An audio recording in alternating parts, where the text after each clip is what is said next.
I used to drag here back in high school. That railroad crossing up there is exactly a quarter-mile away from here. On green, I'm going for it.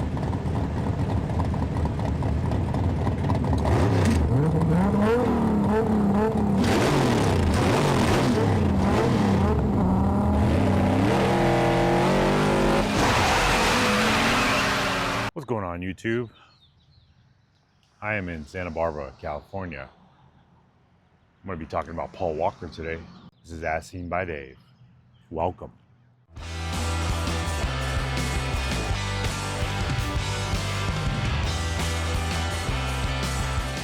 So, as you can see, I'm feet from the ocean. Maybe more than a few feet. Maybe a few hundred feet. But there's nothing here. Across here is Paul Walker's house that he lived in when he passed away. Paul Walker was born September 1973 in Glendale, California. He grew up in LA, was raised a Latter-day Saint, aka a Mormon. Graduated high school in 1991. He was a child actor. He was on Charles in Charge. He was on various episodes of 80s TV. He also was on The Young and the Restless. Ryan, don't play games with me. You know what I'm asking. Where have you been, pal? Under a rock? Victoria and I are divorced, or hadn't you heard? I'm telling you, Ryan, you better back off and leave the kid alone. He made his big screen debut in Meet the Deedles, which was a box office flop where he was a surfer turned park ranger. I remember when it came out. I don't believe I ever saw it. He was in Pleasantville with Tobey Maguire, Reese Witherspoon, Jeff Daniels, about two teenagers in the present, 1998, go back in time into Tobey Maguire's favorite movie, which was like a Leave It to Beaver type of 1950s, I'm sorry I said movie, I meant show, 1950s show. They go back in, they go into the show, and they kind of bring trouble to the show. So it's black and white, and then it starts turning color. I really like that movie. But Reese Witherspoon fell in love with Paul Walker's character in that movie. Hiya, bud. Hiya, Skip. Hiya, bud. Hiya, Skip. Bud, can I ask you a question? Sure. Well, if I was to go up to your sister, what I mean is, if I was to go up to Mary Sue. Oh my God, are we in that episode? So like I said, he was in Pleasantville, Skulls, then Varsity Blues, where he was the starting quarterback who was injured, and James Vanderbeek took over for him, as James Vanderbeek was the backup quarterback. But Paul Walker didn't get his big break until the first Fast and the Furious movie, where he played Brian O'Connor. Nice car. What's the retail on one of those? More than you can afford, pal. Ferrari.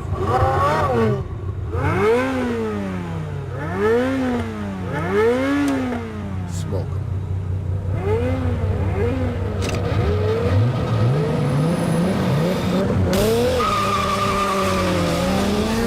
Also starring Vin Diesel, Michelle Rodriguez, later on Tyrese, Ludacris, The Rock joined.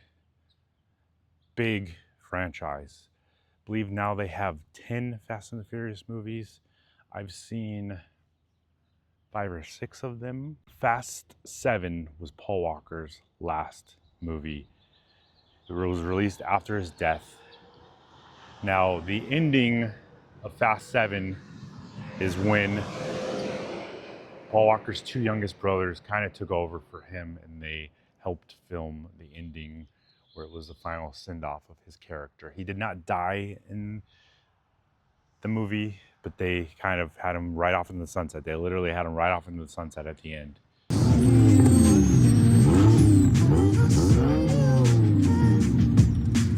Hey, thought you could leave without saying goodbye.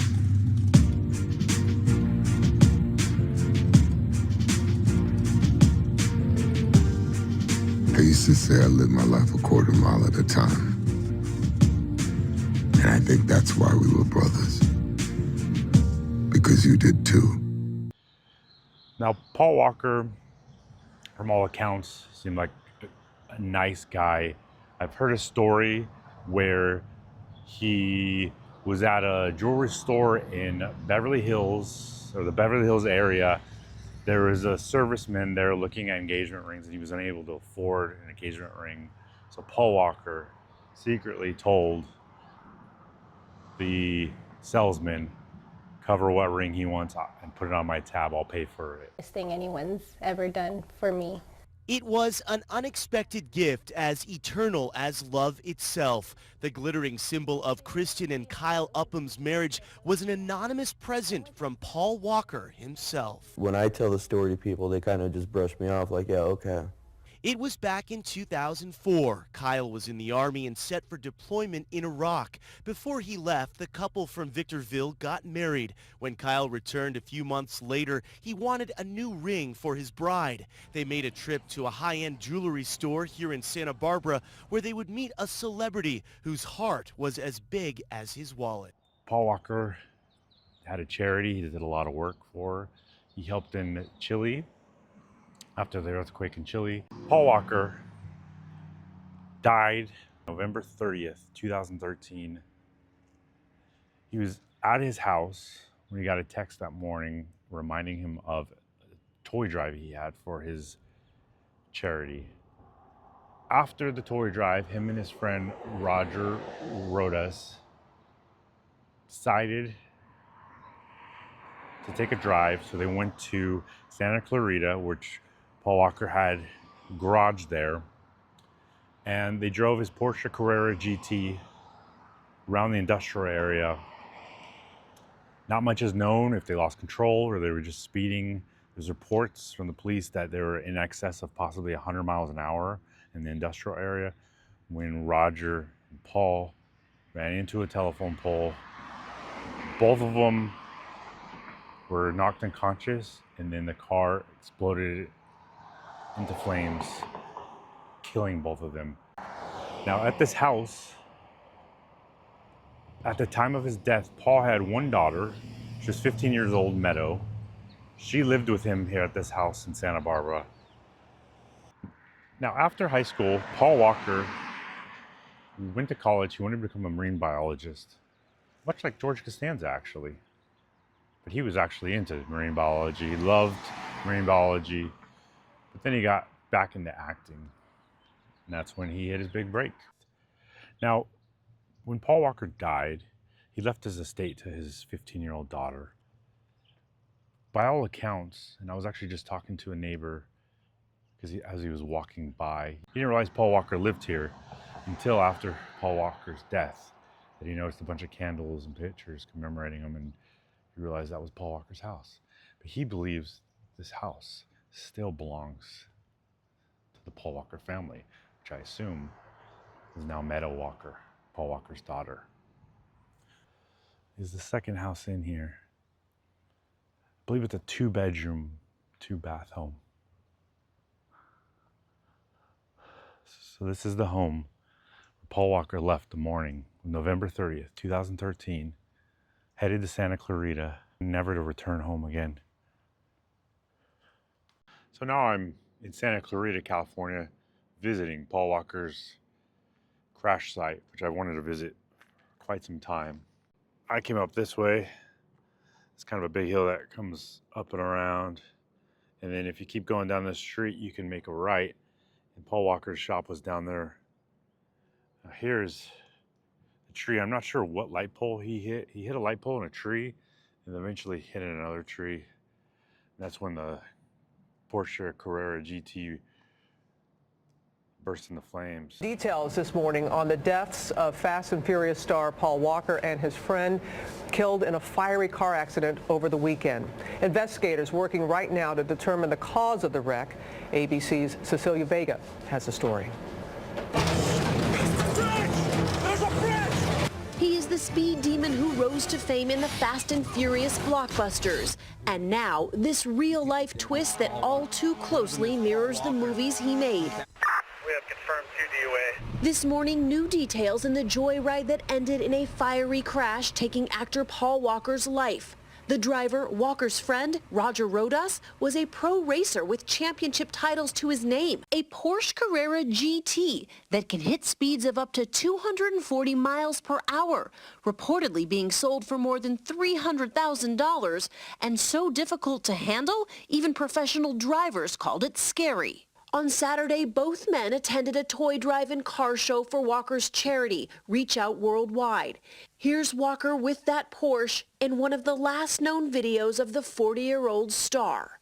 They pulled out of the parking lot slow. Jim Torp spoke to both men just before they rode off. The crash happened in a business park just a few blocks away, minutes after they left.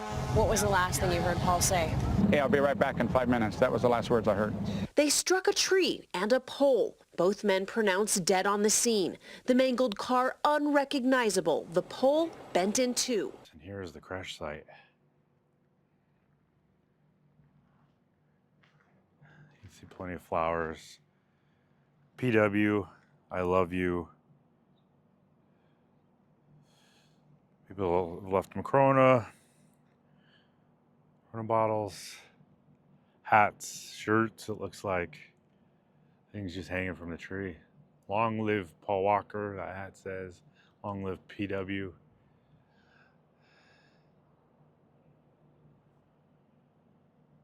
So Roger Rodas was actually driving. Paul Walker was the passenger. They said in excess of 100 miles an hour. Probably hit the tree and the light pole, and then hit the second tree, and that's a minute and 20 seconds later, the car burst into flames. Now, based on review, Roger Rodas likely died on impact.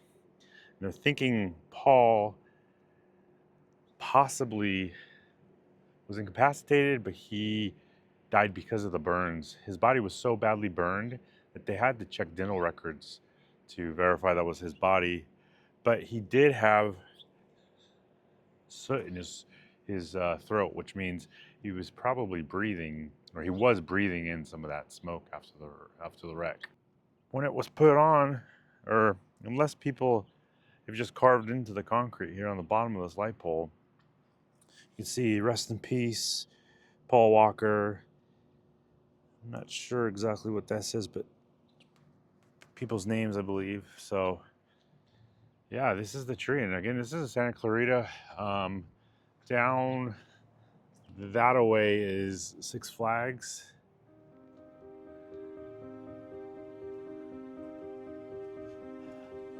Wow.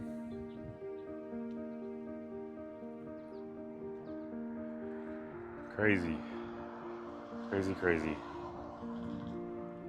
People have written on the tree, rest in peace, Paul Walker. Sad. Sad, sad, sad.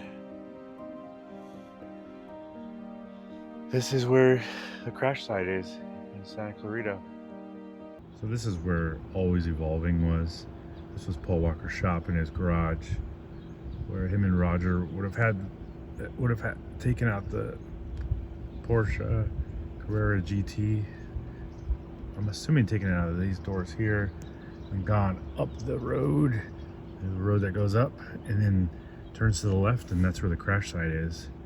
This is where they had the event that day, the charity event, car show afterwards, where Paul and Roger got in the Porsche Carrera GT and crashed.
how I made my way to Forest Lawn, Hollywood Hills. I'm here visiting the grave of Paul Walker. Now, Roger Rodas, who was driving with Paul, his partner, his friend, the one that was actually driving the car, his car, the Porsche Carrera GT, that was Roger's car, not Paul's car, is in Forest Lawn, Glendale. But Paul Walker is here, Forest Lawn, Hollywood Hills. So he's right here in front of me. Now, Porsche said that the tires that were on the car were 8 years old and they were pretty bald. So that was their argument. And like I said, they had settled out of court, so there was no trial for an undisclosed amount. But here is Paul Walker's final resting place. Now, he was cremated, and the family picked out this plot, so his cremated remains are here right in front of me, and let me show you. So in this area, I'm going to explain, there's Tito Jackson, which I did a video with Scott on Tape over here. Aaron Carter is up over here. The Nipsey Hussle's over here. Stan Laurel's over here. John Ritter is on the far side. Bill Paxton's here. And here's Paul Walker in this courtyard, this lovely courtyard here. It's got quite the view. It's peaceful, quiet. It's a Saturday and it's pretty quiet here. So it just says Walker. No headstone. Only thing I see here, it says Walker. Looks like some people have left him some flowers. There's a lizard. That just scared the hell out of me. I have a fear of snakes, so I thought it was a snake. I just saw the tail. I might edit that out, who knows. So, flowers. Somebody left a picture of Paul, for Paul. I don't want to open it, obviously. For Paulie, love you forever. You'll never be forgotten, always in my heart.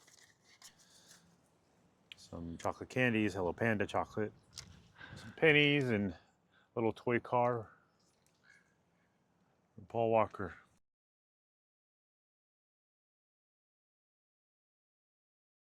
As you can see, he's got quite the view here.